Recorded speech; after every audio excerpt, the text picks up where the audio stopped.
Hello, and welcome to this episode of Counsel Trends. I'm Dr. Shanae Anderson, and I'm with my colleague, Dr. Mercy Connors. And I have a question for you all today. Have you ever wondered if you were the favored child growing up? That is what we are going to be talking about today in our article called Parents Favor Daughters. We're going to get into it.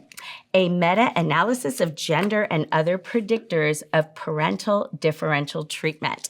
And it is from the Psychological Bulletin in 2025.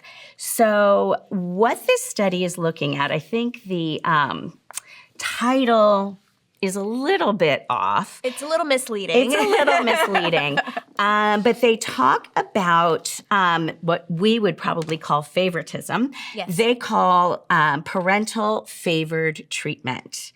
Parental differential treatment. And it's looking at, do parents favor their children based upon birth order, gender, temperament, or personality? I'm wondering, before we even open this up, if you've got any comments on that. Yes. First of all, I have 3 daughters. So yes, in my family, we do favor? We favor daughters. There you go. It's like me. My favorite grandchild is a daughter, so she's my only granddaughter. My only granddaughter is a daughter. But it is an interesting topic. Yes. And what they opted to measure. Well, I also think that this is a very interesting topic, not only for the general public, because I feel like this is something that people talk about all the time. All the time is mom favors you. Like that is one of the jokes for my husband's family, is that my husband is the favorite child. Oh, I can see that. And stuff like that. And it's a running joke in the family. Now, I do wonder, because based on what this research said, my husband should not be the favorite child for multiple reasons. Oh, that is funny. Well, what is interesting is it goes over a lot of the research. And the research is really kind of contradictory. I love that, though. Yes, I do too. Because I kind of feel like that makes sense. Because each family is very different, and they have different situations and different cultures and different aspects. And honestly, I do wonder, because one of the things that they didn't talk about here is parents. Like, I feel like parenting? No, like the parents. Like, I feel like the parents have a lot of, like, their background. Where they, where was their birth order? What type of parenting did they have? I feel like that was, like, missing from this. But obviously, that's a little bit more deeper than what they were talking about. Exactly. But one of the things that I really liked in the present study is that their data and their models were based on within family studies. Yes. So they weren't comparing different families, but really looking within single families and the data within there. Which I think is very helpful when we're talking about this stuff. Yes. Because I don't think that would have worked. I don't see how you really, but I guess you can compare across families. Right. But they were looking within families. Which I think is important. Yes.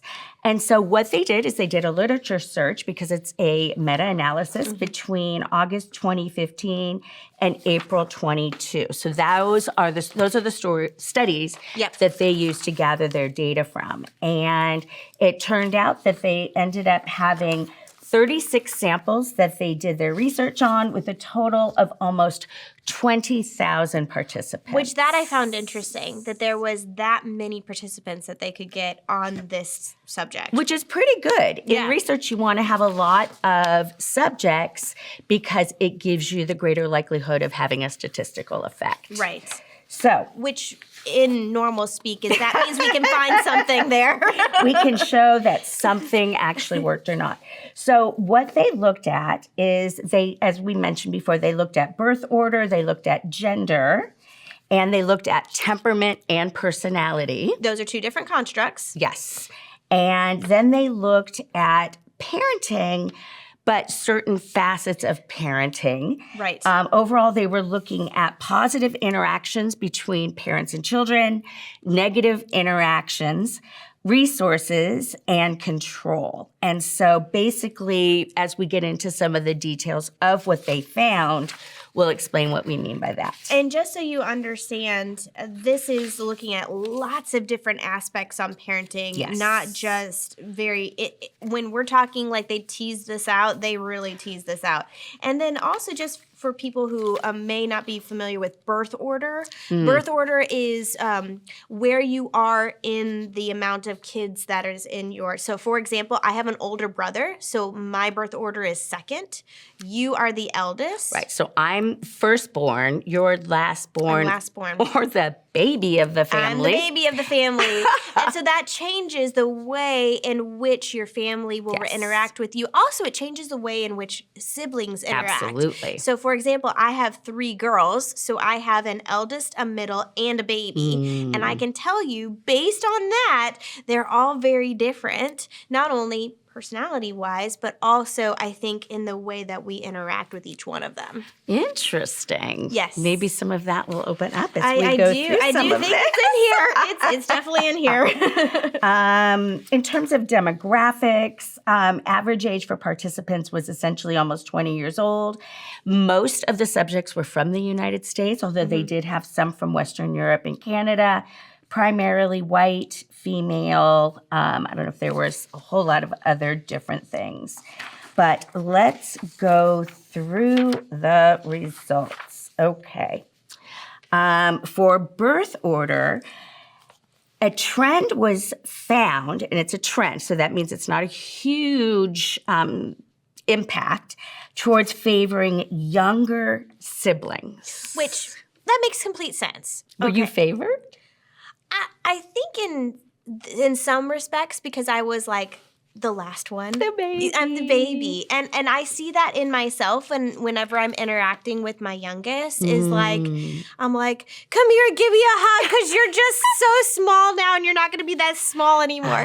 Like, it's that last that I'm savoring it. She also looks exactly like you. Yeah, that's true. That's true. Wild. So it's kind of like kissing my little self. No, I'm just kidding. But I do think that it is that it's a savoring aspect. It's I know I'm not going to do this developmental stage again. Now, there are some things I'm not savoring, like the potty training. And diapers, and that I am not savoring. That I am trying to push.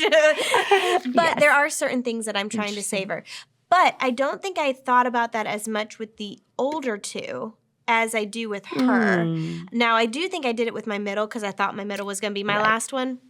But I think with Eowyn, it was a lot, and that's my eldest daughter, is that I was learning with her. So I don't feel like there was a lot of savoring, because I was trying to figure it out. Exactly. You know, so that's just my take on it. Well, so generally, as we said, there's a small effect of favoring younger siblings, but they actually looked at some other issues in here, in that there was no association between birth order and favoring from mothers only. Correct. That also parents tended to favor older siblings in terms of control, of that they didn't have to control them as much.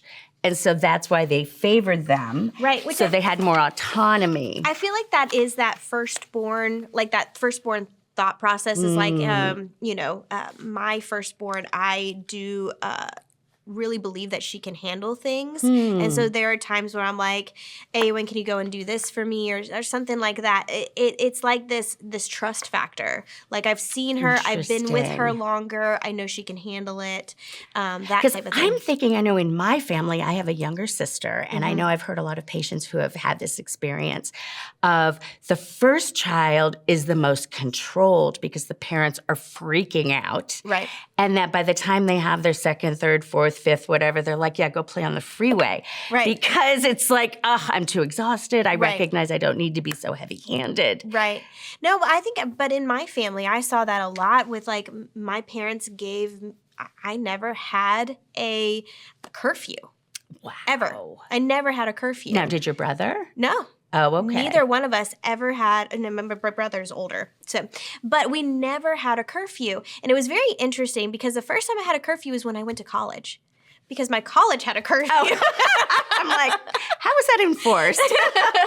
But that was something for me to get used to because I was like, why do I need to be back at this time? You know, so they gave you a lot of room. They did, which I think can be great.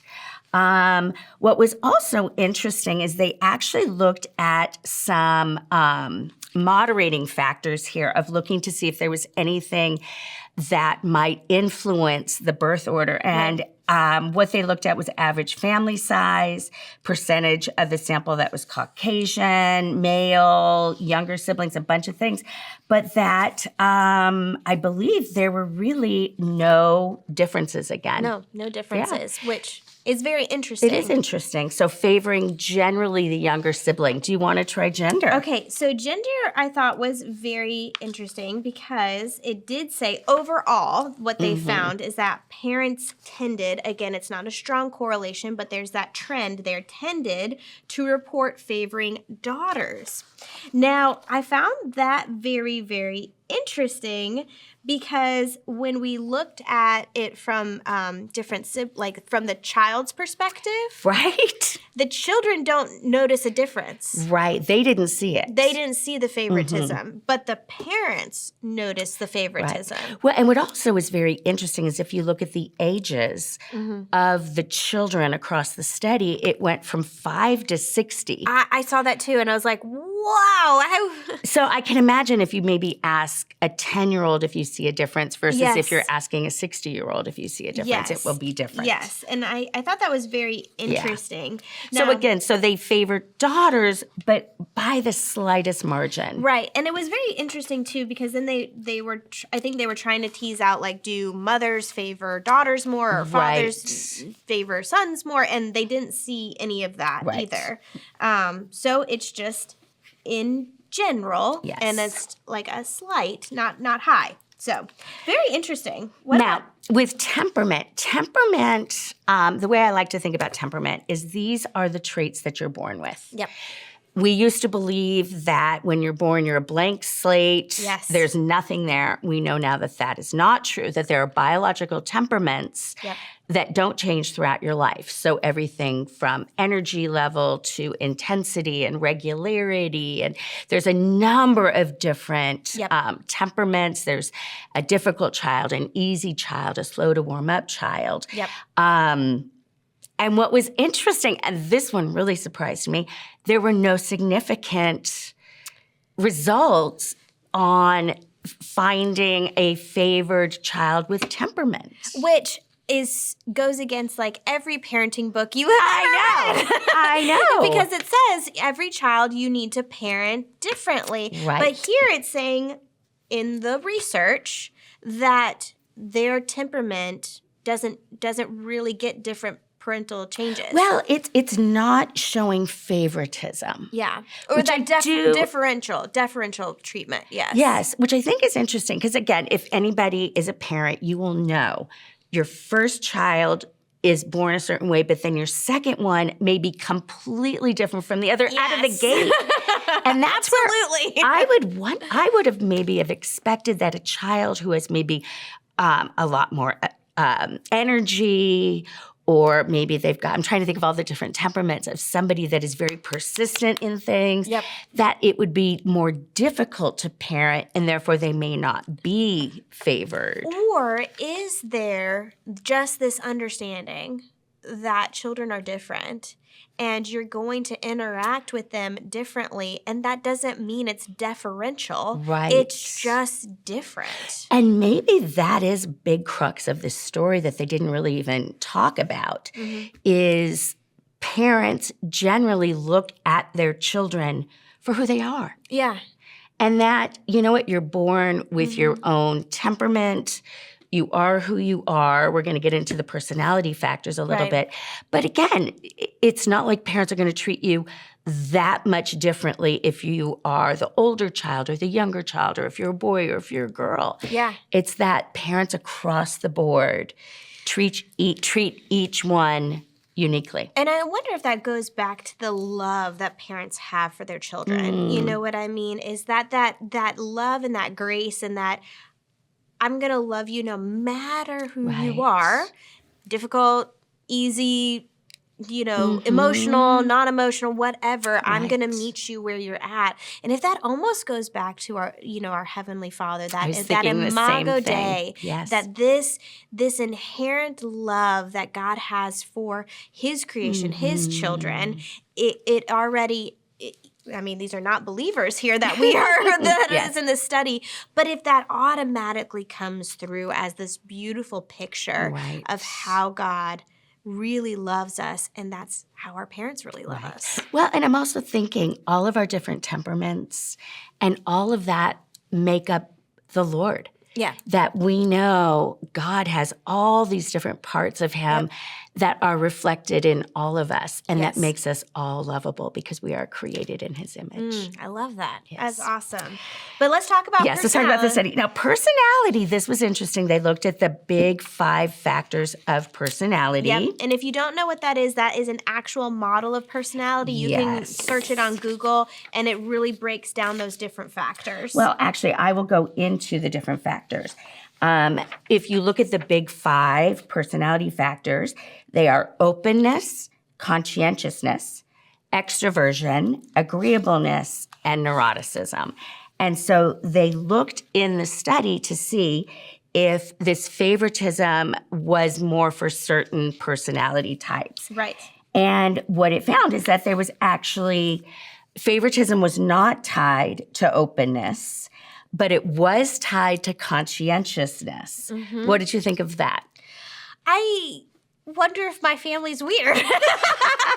But your family is so high in conscientiousness across the board. Yes, it is true. But also that openness, because we do really encourage, trying new things and being open to other people and interacting and those types of things. But the conscientious thing makes so much sense. It is easier to parent a child who is conscientious. And I think... Which might make it more favorable. Right. But I think it's not because it's favored. I think it's just easier. Right. You know what I mean? So I guess it maybe in the literature comes out as favorable.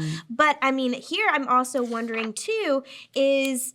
talking about conscientious children, they're much more wanting to please the parent. And it talks about that there are a lot more positive interactions with parents when you have a conscientious child. Right. And might that factor in to why they might be more favored to one that's less conscientious. Yes. And I thought this, and again, I'm going back to the family I have with my children and my husband, that there was no association between deferential treatment and extroversion.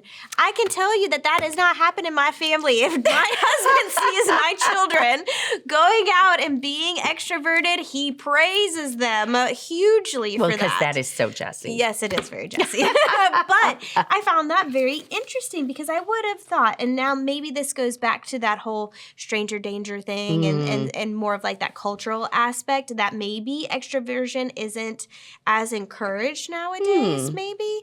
But what I think is interesting is actually this one made sense to me of why would you favor a child if they're extroverted or introverted? I mean, I do know some families have a tendency to favor that. Right. But I think so much of introversion is also tied to how parents are. Yes. And it would be interesting to see if maybe, and I don't think they covered it or maybe it wasn't significant, if I'm an extroverted parent, would I favor an extroverted child?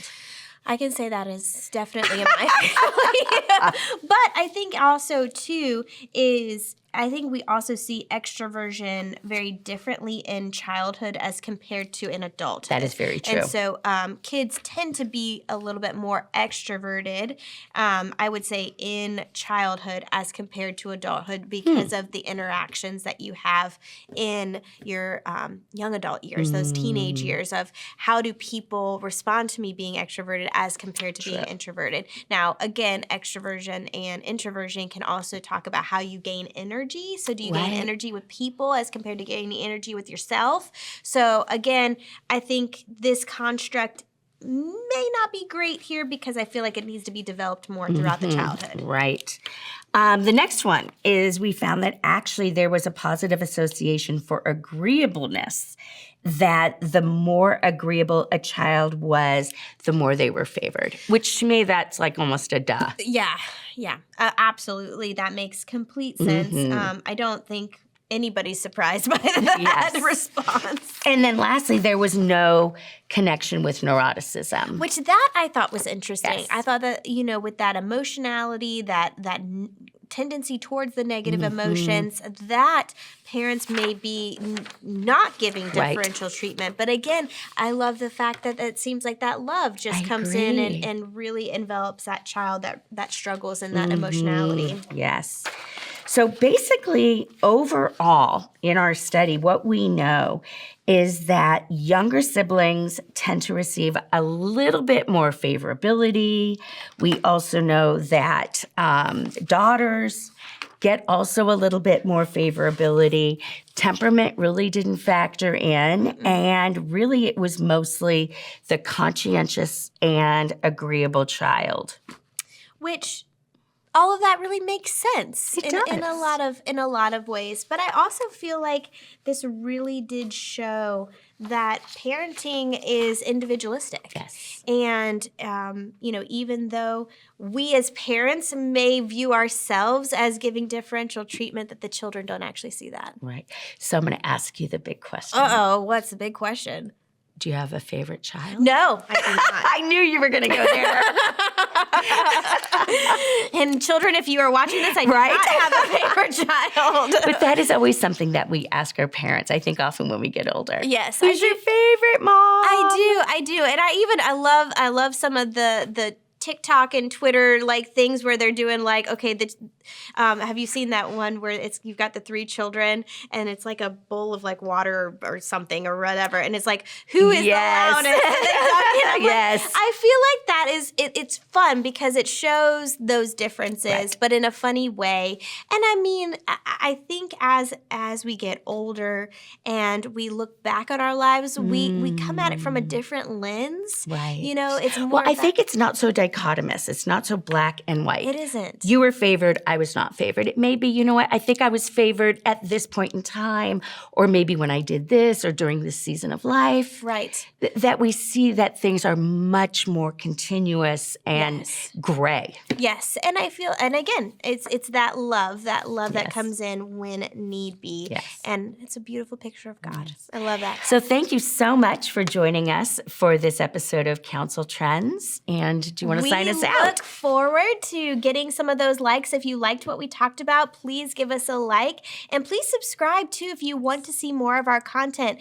And give us a comment. If you have something that you would like us to look into, please let us know. We would love to do that for you. And we love being a part of your life.